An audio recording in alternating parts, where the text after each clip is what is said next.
There is nothing worse than watching your buddy draft the breakout wide receiver you were one round away from grabbing, and then having to hear about it all season long. Today, I'm making sure you're the one stealing the spotlight. I've got 5 wide receivers who are about to blow up in 2025. Guys who are screaming breakout season incoming and are still going way too late in drafts. These aren't just sleepers, these are league winners in the making. So buckle up and let's dive into 5 wide receivers you need to draft before they break out this year. Now let's start with Garrett Wilson, who last year, despite being stuck in that Jets offense, posted a 77% success rate versus man coverage, not to mention a 78% success rate versus press, and a very impressive 82% success rate versus zone. He also posted a 75% success rate or better on every route except the 9 route. So why wasn't he better in 2024? Because the Jets used him in pretty much the worst possible way.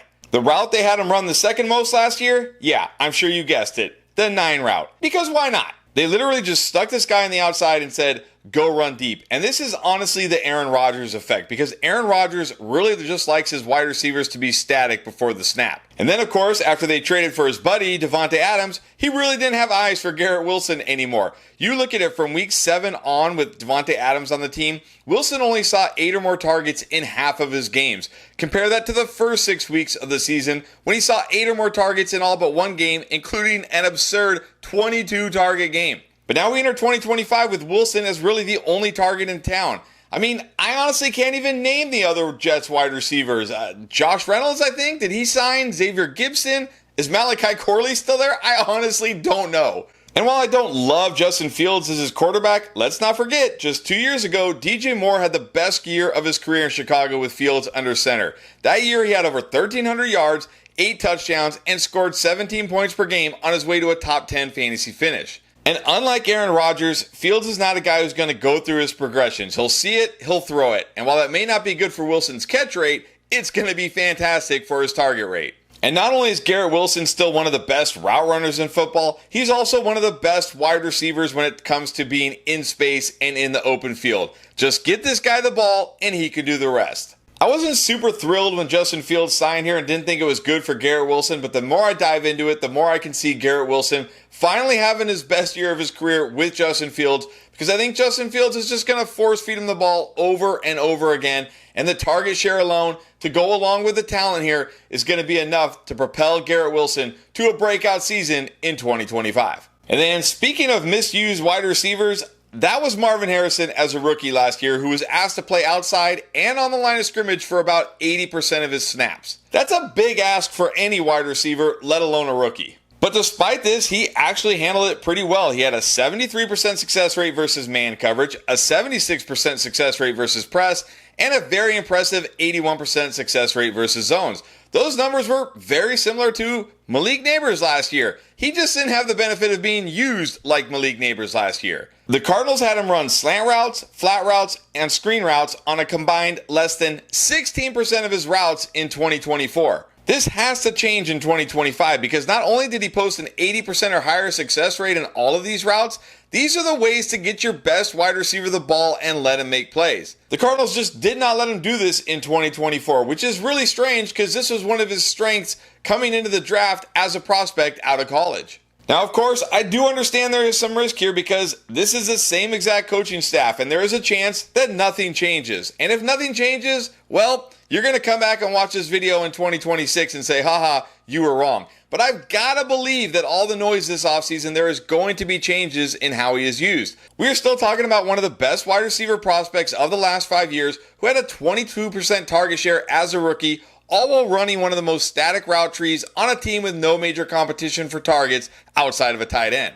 I am absolutely buying into the Cardinals using this guy better in year 2, getting him more in-space opportunities, getting him easier throws, and to go along with a guy who is already great at the other routes, the big boy routes. If they do that, Marvin Harrison is absolutely going to break out in 2025. And this year, instead of getting him in the first round, you can get him in the 3rd round. I'm taking shots on Marvin Harrison every chance I can at that value, because I really do think he's going to be an absolute breakout year 2 wide receiver. And then who is going to likely lead all rookie wide receivers in targets in 2025? I think it's going to be Ted McMillan. Now look, I know I'm not supposed to call him Ted. That's apparently not his nickname. I'm just supposed to call him by his first name, but I can't pronounce his first name, so he's going to be Tet from here on out until there's a better nickname for him. And look, you pronunciation police, if you can't handle it, go ahead, drop a comment, spell it out how to pronounce it, but guess what? I'm still going to call him Tet. But anyways, let's look at why he's going to smash this year. Last year in college, he had a 70% success rate versus man, 73% success rate versus press, and an 81% success rate versus zones. Those were very similar numbers to prospects like Brian Thomas Jr. and George Pickens when they were coming out of college. But what I really love about him in 2025 is how he aligns with quarterback Bryce Young. First of all, Bryce Young showed major improvement over the second half of the season as he had a positive EPA per play in 7 of his last 9 games. And the two things Young did really well last year was throws over the middle and what I call scramble drills. These are plays where the pocket breaks down and he's running around, keeping the play alive and making plays. Bryce Young did that really well down the stretch last year and as well at Alabama.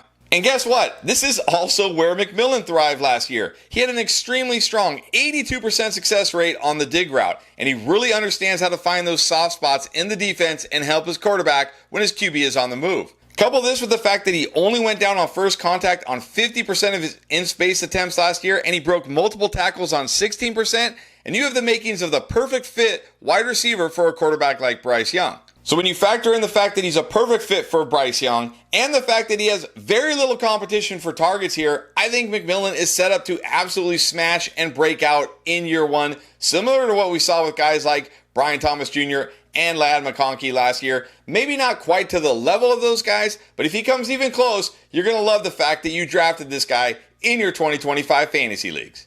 Now, you would think going from a team that ranked 28th in pass play percentage to a team that ranked 6th would skyrocket a talented wide receiver's ADP. But that hasn't really happened for George Pickens this year. But going from the Steelers to the Cowboys is a massive upgrade for him, and people really haven't seemed to caught on. Sure, CeeDee Lamb is still the wide receiver 1, and yes, he's still going to get a ton of targets. But the Cowboys have been 1st and 3rd in pass attempts per game the last 2 years.